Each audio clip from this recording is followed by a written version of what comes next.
ভারতের বাজারে আবারও বড় ধাক্কার মুখে বাংলাদেশের পাট ও পাটজাত পণ্য।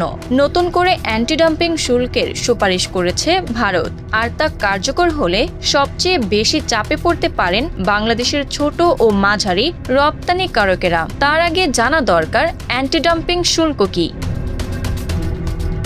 অ্যান্টি ডাম্পিং শুল্ক হলো এমন একটি অতিরিক্ত আমদানি শুল্ক যা কোনো দেশ তখন আরোপ করে যখন ওই দেশের কর্তৃপক্ষের ধারণা হয় বিদেশি প্রতিষ্ঠান অস্বাভাবিক কম দামে পণ্য বিক্রি করে তাদের দেশের শিল্পকে ক্ষতিগ্রস্ত করছে।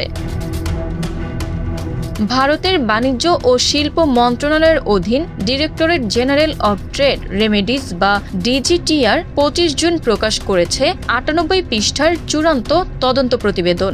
সেখানে বিদ্যমান অ্যান্টি ডাম্পিং শুল্ক বহাল রেখে প্রতিষ্ঠান ভেদে নতুন শুল্ক হার নির্ধারণের সুপারিশ করা হয়েছে। সবচেয়ে বড় উদ্বেগের বিষয়, আগে শুল্কের আওতায় না থাকা অনেক বাংলাদেশি প্রতিষ্ঠানও এবার উচ্চ শুল্কের মুখে পড়তে পারে।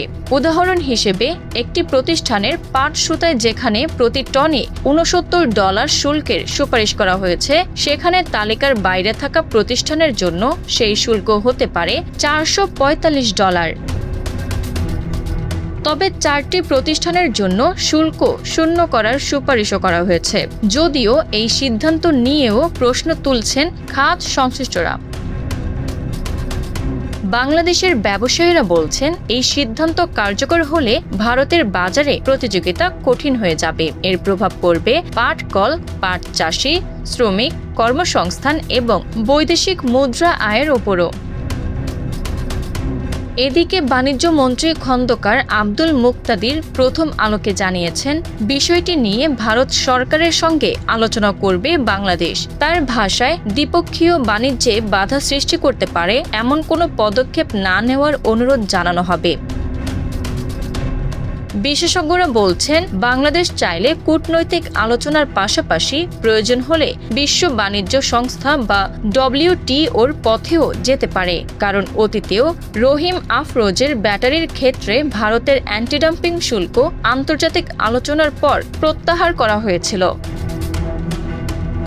সোনালী আঁশের ঐতিহ্য ধরে রাখতে এখন সবচেয়ে বড় প্রশ্ন, ভারতের নতুন শুল্ক নীতি কি বাংলাদেশের পাট রপ্তানিকে আরও সংকুচিত করবে, নাকি কূটনৈতিক ও আইনি উদ্যোগে খুলবে নতুন সমাধানের পথ?